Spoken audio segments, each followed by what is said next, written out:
The thing he's saying, though, is basically he would have to be saying that they offered more money. Yeah. Is that what he's trying to suggest, that they offered more money? Because that's what it sounds like to me. I think they Basically, were at the money, and he said he would keep going. That's what he said. He said they would keep going. I think they were there, and she's like, yeah, we're not coming there. So what you're interpreting that as is we had more money to offer. They didn't even want to hear our offer. I think she didn't want to be there, and he also said he threw in there at the end, and also probably we don't have a solid quarterback situation right now. What's worse? This is a question for everyone. Ready? 617-779-0985. Is it worse that they either A, didn't offer more, or B, they weren't even allowed to offer more because the player didn't even want to hear it? They weren't even allowed to make another good offer, better offer. They weren't even allowed to get to the point where they say, we'll pay you more than anyone. The player didn't even want to hear that. Because of the girlfriend that wants to live down south? No, savvy move by Calvin Ridley. You blame the girlfriend, so you don't have to tell the Patriots that I don't want to come here. Actually, it's my girlfriend that doesn't want to come here, but you're not a destination. It almost makes it believable. With your girlfriend doesn't want another $6 million. And by the way, why are you listening to your girlfriend on this? He already told you. Kraft already told you. We covered the tax thing. That's like that doesn't matter. We would deal with that. Girlfriend, listen. They want to give me like another $10 million, and I'm supposed to not do that because my girlfriend wants to live in the South? No, which I think makes Robert Kraft's story believable. That This is actually how this played out. They would have offered more, and so I guess we'll give them credit for that. Fine, you were willing to offer more. You didn't even get the chance because the player had zero interest in the Patriots. Didn't even want to get a best offer from the Patriots because he was that turned off by the idea of going there. That's a bad sign. Well, what's a really bad sign? Think about the option. You could go and play with like this new coordinator type head coach Callahan that came from Cincinnati, and you got DeAndre Hopkins on the other side. It's going to command some attention. Who's on the other side up here in New England? You're like a bona fide, definite number one. You could be a number 2 down there, or even a 1A. I mean, and he's still making bank. And you get to live in Nashville, by the way. You get to live in Nashville. Fun city. What's the draw of New England right now?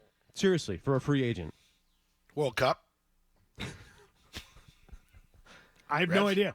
I don't know what the selling point is. Unproven head coach. You don't have a quarterback right now. There was a 4-win team last year, and Foxborough in the winter. Like that's a tough draw. Coordinator that hasn't called plays too. I mean, you got a lot. Your deck is stacked right now against you. Robert's a pretty real dude when he starts talking about like, the girlfriend and like he's telling you like conversations they've had. Like she doesn't really want to come here.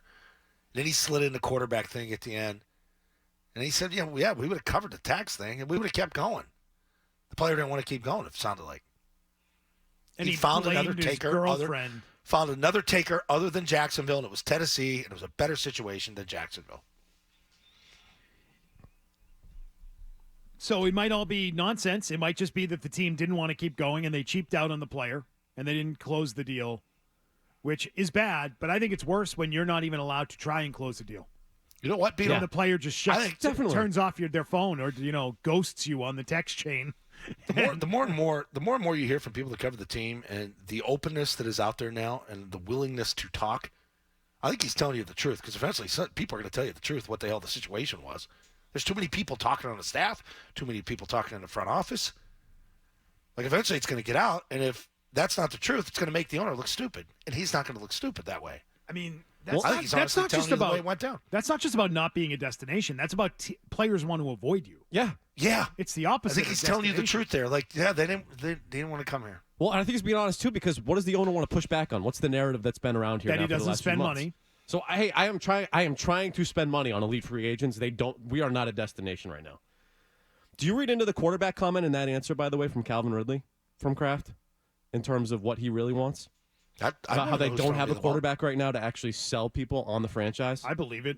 I think that should be on the list for any player. If I were a receiver, I'd say, who the hell's throwing me the football? Right. Hell yeah, he's been playing with a young player down there, good young player, but he's not like frontline guy yet. I assume that to be the case. When you're number one guy, you want the ball. Sorry. I assume that to be the case before anyone even said it. So but do you make that connection with 3? and the urgency to take a quarterback? Yes, I think there is. I think it's better if you get the quarterback at 3 and you have what you are at least selling to somebody is the next stud quarterback. Yeah. Even if it is Mac Jones 2.0.